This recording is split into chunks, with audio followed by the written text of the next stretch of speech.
ஏனோ மனது உன்னை கண்ட பொழுது காற்றில் ஒரு மேகமென ஆச்சு. ஏனோ எனக்கு காதல் வந்த பிறகு கண்ணாமூச்சியாடும் கதையாச்சு. உன்னை அழைத்தவன் நானே நானே, தன்னை தொலைத்தவன் நானே நானே.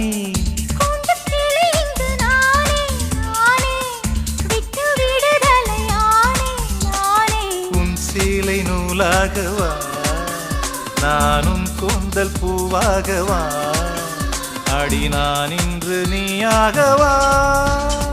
ஒரு பட்டாம்பூச்சி நெஞ்சுக்குள்ளே சுற்றுகின்றதே, அது சுற்றி சுற்றி ஆசை நெஞ்சை தட்டுகின்றதே.